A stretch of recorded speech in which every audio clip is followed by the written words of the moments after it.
నిజామాబాద్ స్థానిక సంస్థల శాసనమండలి సభ్యత్వానికి తెలంగాణ జాగృతి అధ్యక్షురాలు కవిత చేసిన రాజీనామాను శాసనమండలి చైర్మన్ గుత్తా సుఖేందర్ రెడ్డి ఆమోదించారు. రాజీనామా ఆమోదంపై లెజిస్లేటివ్ సెక్రటరీ నోటిఫికేషన్ జారీ చేశారు. ఇక 2021లో నిజామాబాద్ స్థానిక సంస్థల స్థానం నుంచి శాసనమండలి సభ్యురాలిగా కవిత కూడా ఎన్నికయ్యారు. అయితే ఇదే అంశానికి సంబంధించి భవిష్యత్తు కార్యాచరణపై కవిత రాజీనామాపై మరింత సమాచారం మా ఇన్పుట్ ఎడిటర్ రాములు అందిస్తారు. రాములు. Good morning Bharati. ఏదైతే ప్రస్తుతం బీఆర్ఎస్ పార్టీ నిజామాబాద్ జిల్లా స్థానిక సంస్థల ఎమ్మెల్సీగా కొనసాగుతున్న తెలంగాణ జాగృతి అధ్యక్షురాలు మాజీ ముఖ్యమంత్రి కేసీఆర్ తనయురాలు కల్వకుంట్ల కవిత రాజీనామాను నిన్న మండలి చైర్మన్ గుత్తా సుఖేందర్ రెడ్డి ఆమోదించడం జరిగింది. ఇప్పుడు ఆమె మాజీ ఎమ్మెల్సీగా ఆమె పిలవడానికి అవకాశం ఉంది. అయితే గత బీఆర్ఎస్ ప్రభుత్వ హయాంలో ఆమె 2014లో నిజామాబాద్ ఎంపీగా పోటీ చేసి గెలిచింది. ఆ తర్వాత మళ్ళీ రెండోసారి ఎంపీగా పోటీ చేసి ఓడిపోవడంతో 2021లో కేసీఆర్ మళ్ళీ ఆమెను పిలిచి నిజామాబాద్ స్థానిక సంస్థల ఎమ్మెల్సీగా ఏకగ్రీవంగా ఎన్నిక చేయడం జరిగింది. ఈ పరిస్థితుల్లో గత కొద్ది రోజులుగా బీఆర్ఎస్ ప్రభుత్వం అధికారం కోల్పోయాక 2023 ఎన్నికల్లో కాంగ్రెస్ పార్టీ అధికారంలోకి వచ్చాక ముఖ్యమంత్రి రేవంత్ రెడ్డి అయ్యాక బీఆర్ఎస్ పార్టీలో చాలా ముఖ్య నేతలపై అందరిపై కూడా పెద్ద ఎత్తున కేసులు పెట్టడం, విచారణ పేరుతో పిలవటం పరిణామాలు చోటు చేసుకున్నాయి. ఇవన్నీ గమనించిన కవిత, తెలంగాణ జాగృతి అధ్యక్షురాలు కవిత బీఆర్ఎస్ పార్టీని అనేక మార్లు విమర్శలు అభిమని గుప్పించడం వల్ల బీఆర్ఎస్ పార్టీ నుంచి ఆమెను సస్పెండ్ చేయడం జరిగింది. అయితే సస్పెండ్ చేసిన తదుపరి ఆమె ఆ పార్టీకి చెందిన ఎమ్మెల్సీ పదవి కూడా నాకు ఎందుకు అని చెప్పి ఆమె ఎమ్మెల్సీ పదవికి కూడా సెప్టెంబర్ 3వ తేదీన రాజీనామా చేస్తూ రాజీనామా లేఖను మండలి చైర్మన్ గుత్తా సుఖేందర్ రెడ్డికి అందించడం జరిగింది. అయితే అప్పటి నుంచి కూడా ఇప్పటి వరకు రాజీనామా లేఖను ఏ విషయంలో కూడా ఆమోదించకపోవడంతో మొన్న 5వ తేదీన ఆమె మండలి సమావేశాలకు అటెండ్ అయి తన భాగవద్గద్దాన్ని ఆవేదనను వ్యక్తం చేస్తూ అసలు కన్నీటి పర్యమైంది. ఆ తర్వాత అందులో నా రాజీనామాను ఆమోదించండి, నన్ను ఇబ్బంది పెట్టకండి అని చెప్పి ఆమె చెప్పడంతో మండలి చైర్మన్ నిర్ణయం తీసుకున్నారు. అయితే గత కొద్ది రోజులుగా మండలి అసెంబ్లీ సభ్యులుగా కొనసాగుతున్న కవిత జాగృతి పేరుతో జాగృతి జనం పాట పేరుతో అనేక జిల్లాలు పర్యటిస్తూ అనేక ప్రాంతాలు పర్యటిస్తూ గత బీఆర్ఎస్ ప్రభుత్వ హయాంలో జరిగిన అవినీతి ఎప్పుడు జరగలేదు, దీనికి మాజీ ముఖ్యమంత్రి కేసీఆర్, మాజీ మంత్రులు, బీఆర్ఎస్ పార్టీ మంత్రివర్గం అంతా అప్పుడు పనిచేసిన మంత్రివర్గం అంతా కూడా బాధ్యులు అని చెప్పి ఆమె పెద్ద ఎత్తున ఆరోపణలు చేస్తా ఉంది.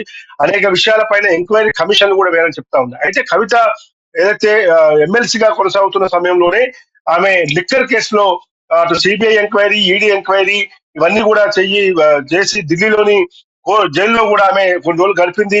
జైలు నుంచి బయటికి రావడం కోసం బీఆర్ఎస్ పార్టీ అధినేత కేసీఆర్ తో పాటు కేటీఆర్, హరీష్ రావు, ఇతర మాజీ మంత్రులు అందరూ కూడా పెద్ద ఎత్తున ఆమె న్యాయవాదులను పెట్టి, సుప్రీంకోర్టు న్యాయవాదులను పెట్టి ఆమె బెయిల్ కోసం అనేక ప్రయత్నాలు చేసి ఆమెను ఎటుకైనా బయటికి తీసుకొచ్చారు. ఆ బయటికి వచ్చినప్పటి నుంచి కూడా ఆమె బీఆర్ఎస్ పార్టీతో పెద్దగా సత్సంబంధాలు మెయింటైన్ చేయడం కానీ, కేసీఆర్ కలవటం కానీ వంటి పరిణామాలు కూడా చేస్తలేదు. మరోవైపు కవిత మీద అనేక ఆరోపణలు కూడా ఉన్నాయి. ఈ రోజు కాంగ్రెస్ పార్టీ అధికారంలోకి వచ్చి ముఖ్యమంత్రి రేవంత్ రెడ్డి బాధ్యతలు చేపట్టాక కాంగ్రెస్ చెప్పిన ప్రాతిపదిక మాత్రమే కవిత నడుస్తుంది. కాంగ్రెస్ స్క్రిప్ట్ నే కవిత బీఆర్ఎస్ పార్టీ విమర్శిస్తుందని చెప్పి బీఆర్ఎస్ నేతలు కూడా విమర్శిస్తున్నారు. కాబట్టి ఈ రోజు కవిత రాజీనామా అనేది కొంత ఆమెకు వ్యక్తిగతంగా ఇబ్బంది అయినప్పటికీ బీఆర్ఎస్ పార్టీలో కూడా మాకు ఒక ఫ్రీ అయింది అని చెప్పి బీఆర్ఎస్ పార్టీ నేతలు చెప్తున్నారు. అయితే ఇప్పుడు జనం జాగృతి పేరుతో ఆమె జనం బాట కార్యక్రమాన్ని పెద్ద ఎత్తున జిల్లాలలో తిరుగుతా ఉంది.